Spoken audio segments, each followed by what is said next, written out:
Bien, pues vamos ahora a tener la lectura de la palabra del Señor.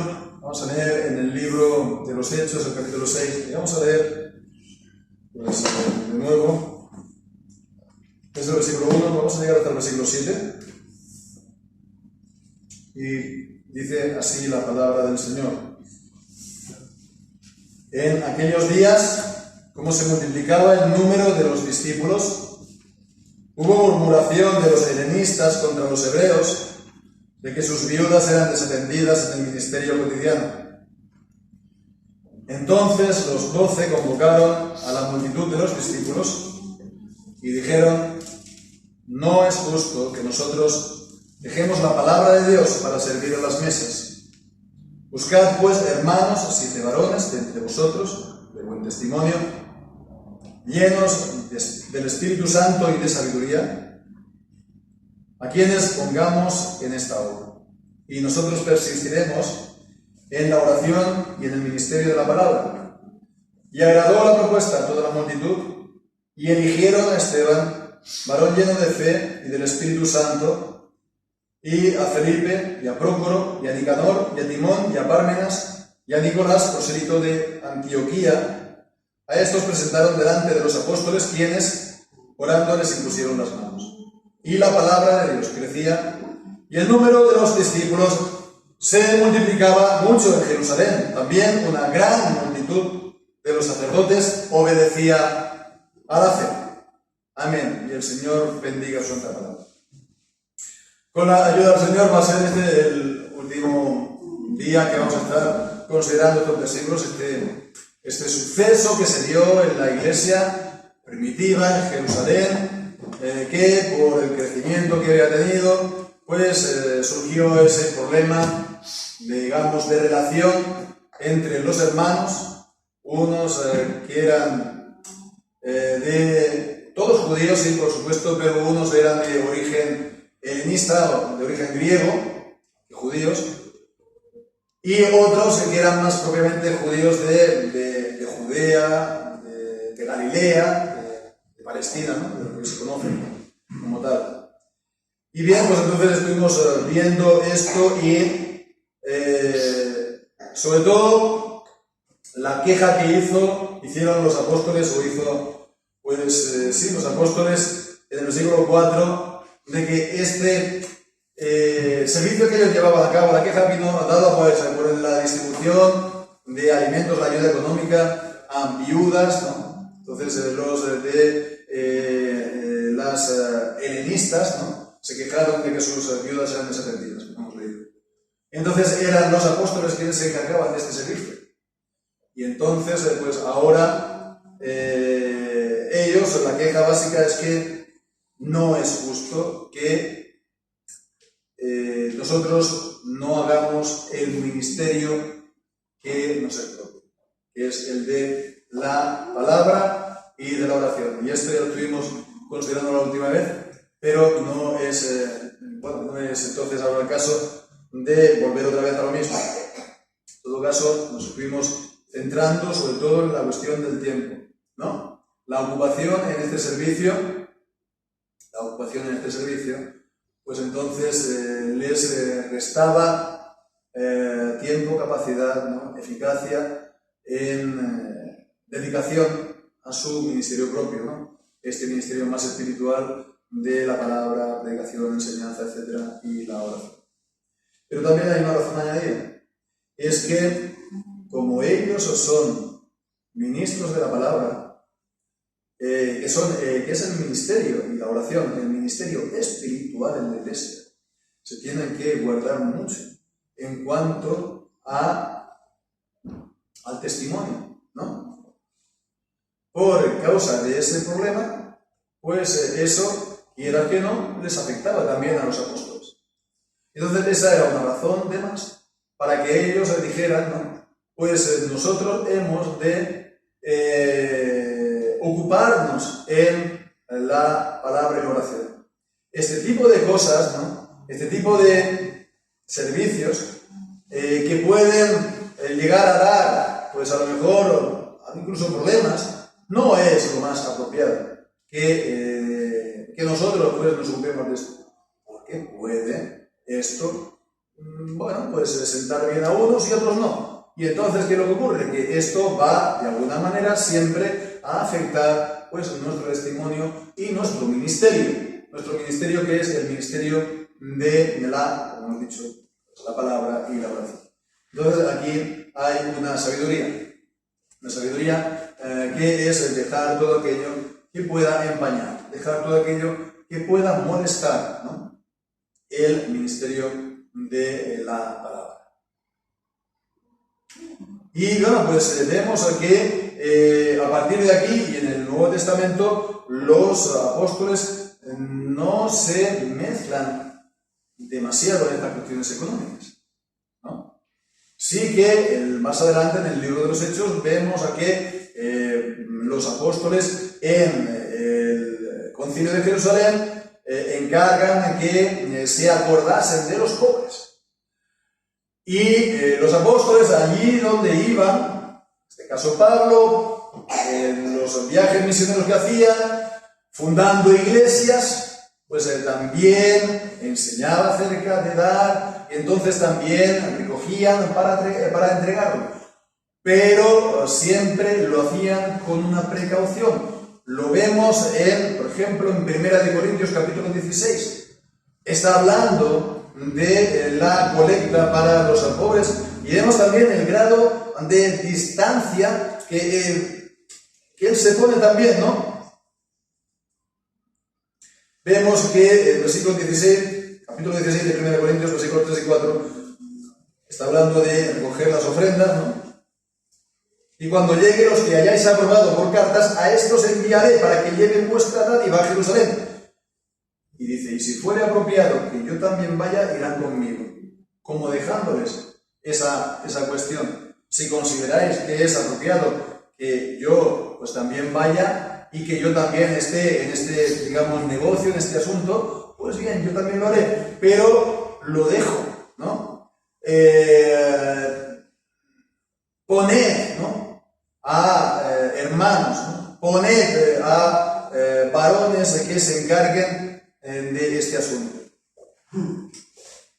Porque vemos que la cuestión de las ofrendas en la misma iglesia, 2 Corintios, capítulo, la segunda carta a los Corintios, ¿no?, él está hablando también ahí de su sostén, de que la iglesia de Corinto pues no les ayudaba. Había otras iglesias que ofrendaban generosamente para ella, para el apóstol Pablo, pero la iglesia de Corintios pues no lo hacía. Entonces vemos que se podría crear a lo mejor suspicacias.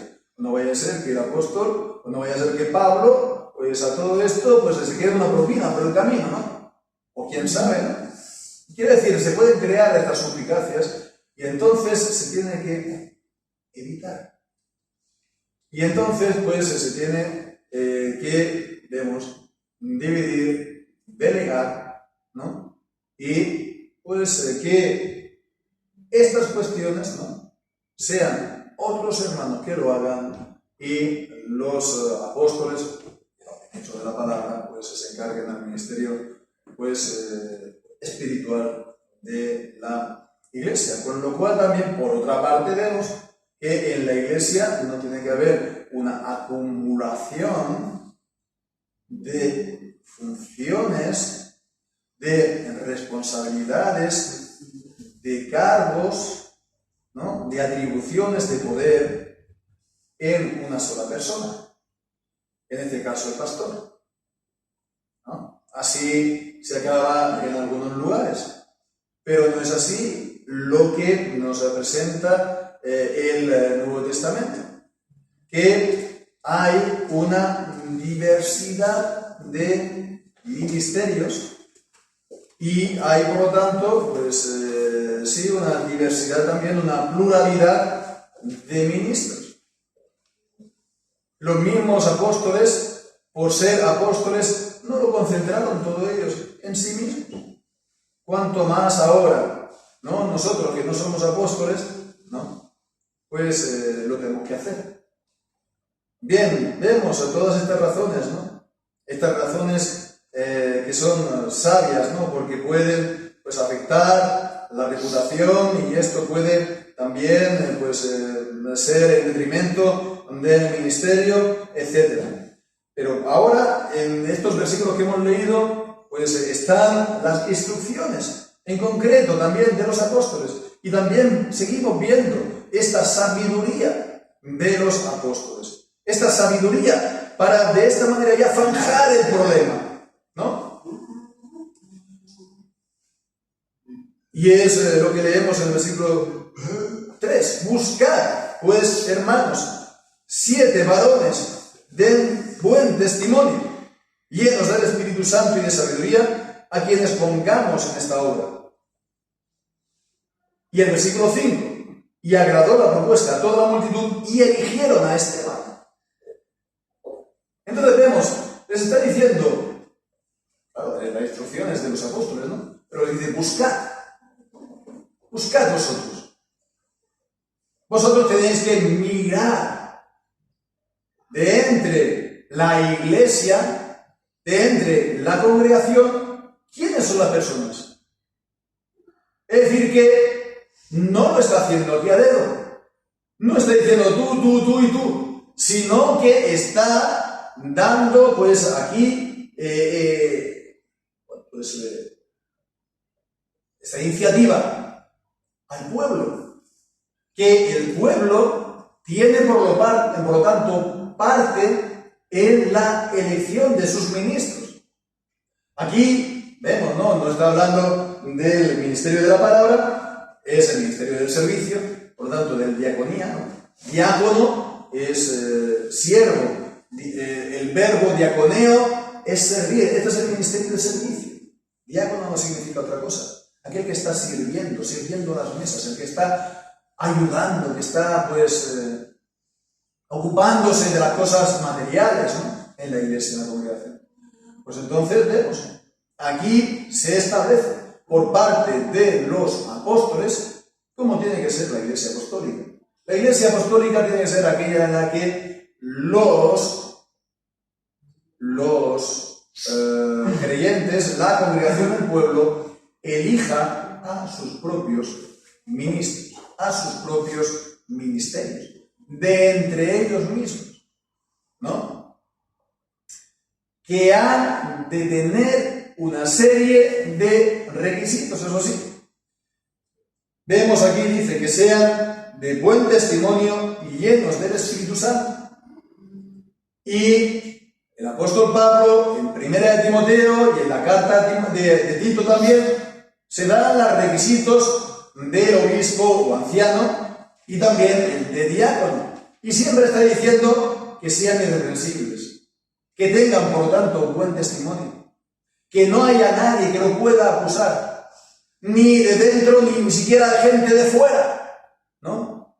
Incluso podemos decir, claro, todo el mundo, a no ser que uno haya nacido en la iglesia y siempre de una familia creyente y siempre haya estado en los caminos del Señor, ¿no? Y ya de adulto está en la fe y nunca se ha apartado, pues normalmente si los que están ahí es porque se han convertido, ¿verdad? Se han convertido. Y está claro que cuando uno creyente está convertido, el Señor lo ha perdonado de sus culpas anteriores, de sus pecados anteriores. Pero, si tiene un testimonio realmente malo de su vida anterior, la gente de fuera a lo mejor no se va a dar por enterada del perdón de Dios. A lo mejor, por lo tanto, tendría que considerar esa persona, no sé, que alguien que haya cometido un asesinato o algo parecido, ¿no? Puede ser que sí, ha sido perdonado por el Señor, pero que tal vez, seguramente no es su sitio el estar representando a la iglesia. Quiere decir, tiene que ser completamente irreprensible. No significa que sea perfecto, nadie lo es. Pero no puede tener un mal testimonio. los ministros de la palabra, ancianos, los diáconos también, varones entonces de buen testimonio, llenos del Espíritu Santo. Ya en el Antiguo Testamento vemos también pues siervos que reciben una gracia, una medida puntual del Espíritu para llevar a cabo una tarea, una función. Vemos esto en el libro de los jueces, sobre todo, que fueron investidos del Espíritu del Señor, o que vino sobre ellos el Espíritu de Jehová, y entonces lo que era para esas personas imposible para hacerlo, por la gracia y por el poder de Dios lo llevaron a cabo.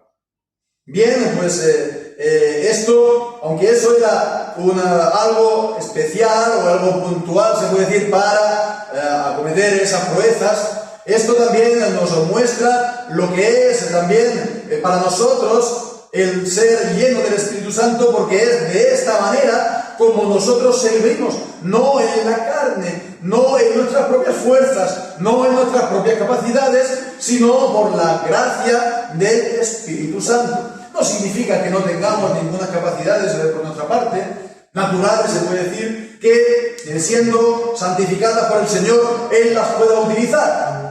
No, porque si alguien tiene una capacidad, ya sea de relación, ya sea de su carácter, ya sea intelectual, ya sea la que sea, pues el Señor la va a utilizar para su gloria. Pero el tesoro de la gracia lo tenemos en barros de gracia, en vasos de barro. Para que la excelencia, para que la gloria no sea nuestra, sino de la de Dios.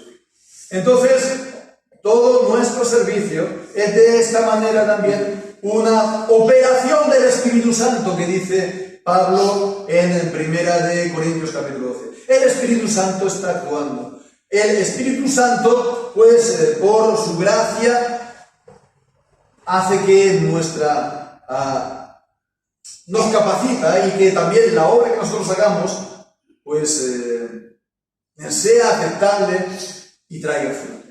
Él está actuando también a través de esta obra, juntamente también con esta obra, da fruto de esta manera.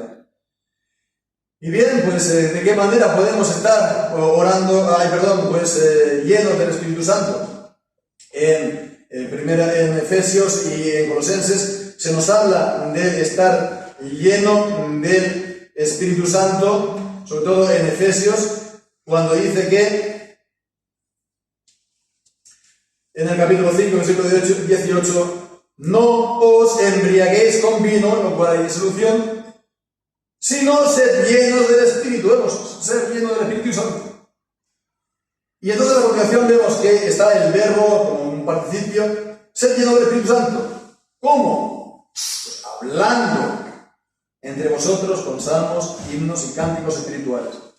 Y que si vemos esto en el paralelo en Colosenses capítulo 3, ahí dice: la palabra de Cristo habite en vosotros abundantemente en toda sabiduría, enseñándoos y exhortando los unos a los otros con salmos e himnos y cánticos espirituales, cantando con gracia a Dios en los corazones.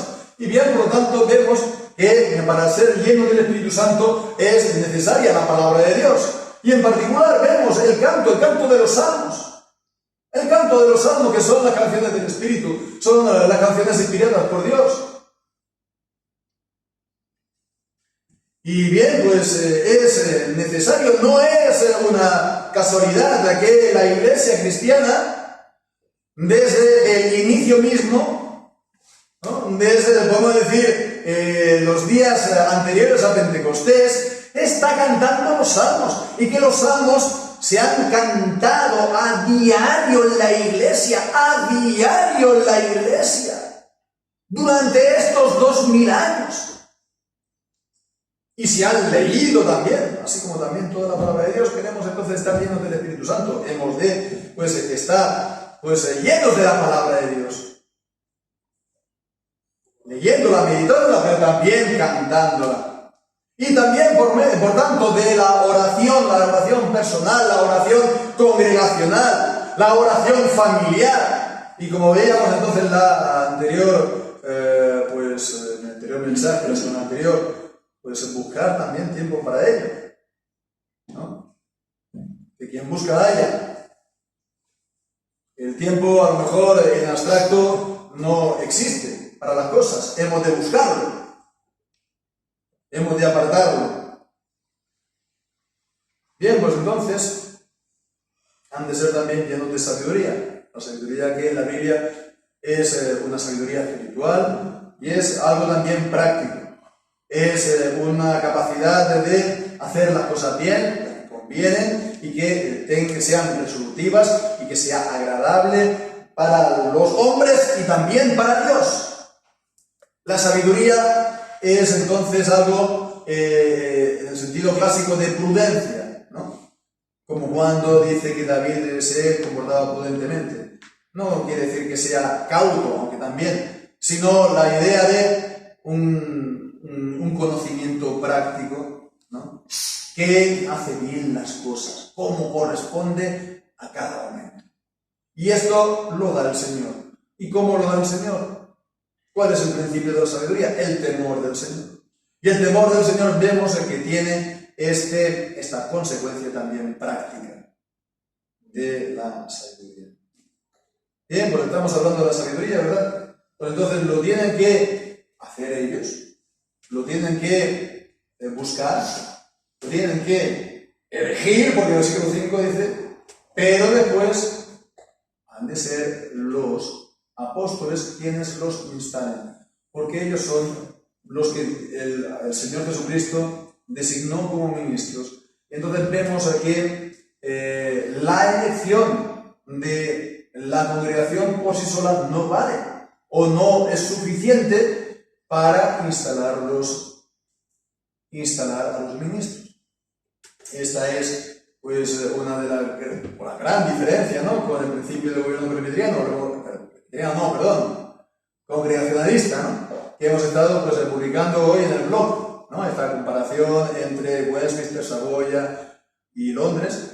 Saboya y Londres son congregacionalistas, y entonces la idea es que, bueno, simplemente basta pues esto, ¿no?, la elección, ¿no?, y después se instala, pero lo instala, se puede decir, los mismos que lo han elegido. Sin embargo, el principio presbiteriano, ¿no?, es el que son los ministros que instalan los ya existentes, ¿no? Si el ministro de la palabra, a los ministros de la palabra, si son los ancianos, a los ancianos, ¿no? Si son diáconos, pues entonces los ancianos gobernantes o también los diáconos, ¿no? Bien, lo vemos aquí, lo eligió la multitud, lo instalaron los apóstoles. Y bien, ¿cómo? Orando y con imposición de manos, ¿no? Lo vamos a estar viendo también esto mismo en los capítulos posteriores, cuando está hablando de la elección de ancianos, ¿no?, con ayuno, con oración y con imposición de manos. Y bien, pues entonces la sabiduría de esto. ¿En qué está también? Pues fijémonos lo que vemos aquí en el versículo 5. Vemos los nombres de los elegidos: Esteban, Felipe, Prócoro, Nicanor, Timón, Pármenas y Nicolás. Estos nombres, todos ellos son 7. 7. Y todos ellos, ¿vosotros qué diréis? ¿Son de origen judío de Judea, de Jerusalén? ¿Son nombres como Simón, Judas, ¿no?, Jacobo, Leví, etcétera? No, ¿verdad? Todos ellos son griegos, son nombres griegos. Todos ellos, por lo tanto, son helenistas, los 7. los 7 son helenistas. Entonces aquí había un problema, porque los helenistas, ¿no?, se quejaban de que sus mujeres viudas eran desatendidas. Y entonces aquí vemos a que dejó la elección en las manos del pueblo. Pero vemos que no se hizo una especie de componenda, ¿sabes? Mira, vamos a aquí hacer una especie de repartición. ¿En cuántos somos? ¿50% y 50%? ¿O 45 y 60? ¿No? Pues entonces que hayan, bueno, pues, la proporción de cada grupo. No. No es eso. Y a los 7 fueron helenistas. Llama la atención. Seguramente porque a lo mejor la mayoría eran helenistas, ¿no? ¿O no? O los de Judea también quisieron de esta manera solventar el problema, dar satisfacción a los hermanos helenistas y que ellos no fueran mayores.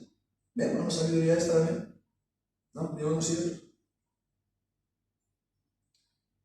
Bien, pues ¿cuál fue el resultado de estas cosas? Cuando se hacen las cosas conforme a la voluntad de Dios, el Señor bendice.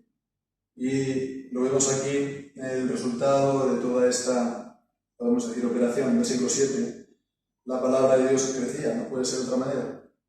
Los apóstoles a pleno rendimiento, 12 personas, que están continuamente enseñando y dedicados a la oración. La palabra de Dios crecía. Y el resultado, por lo tanto, es que el número de los discípulos, ¿qué nos dice? Se multiplicaba, no dice solamente que se sumaba, se multiplicaba. Y no solamente multiplicaba, mucho, se multiplicaba mucho en Jerusalén. Pero es que también había una multitud de sacerdotes, ¿no? Pero es que no era solamente una multitud, es que era una gran multitud. Y una multitud es mucho, ¿verdad? Pues es una gran multitud de sacerdotes que creían. Y se multiplicaba, pero además se multiplicaba mucho. Y esto es un lenguaje muy, digamos, ¿cómo decirlo?, ¿no?, muy hiperbólico. Pero la realidad es que la palabra de Dios estaba, pues, avanzando, ¿no?, pues con toda la fuerza, ¿no?, del Espíritu, con toda la fuerza del Señor. Y de esta manera vemos cuando se hacen las cosas bien, cuando se hacen las cosas conforme a la mente de Dios, conforme a la palabra de Dios, con sabiduría. Esto redunda en bien de la congregación y en bien del ministerio. Y entonces no puede haber más que crecimiento. No puede haber más que crecimiento. No es entonces algo, ya veremos si se hacen las cosas conforme a la voluntad de Dios y con sabiduría, buscando la gloria suya. No puede ser de otra manera. No puede ser de otra manera. Porque el Señor nos ayude, ¿no?, a hacer las cosas bien, nos ayude a hacer las cosas conforme siempre al modelo de su palabra y con la sabiduría del Señor, para que también lo podamos ver. Si lo hacemos, sin duda, será así. Sin duda. Señor, bendiga a su Señor.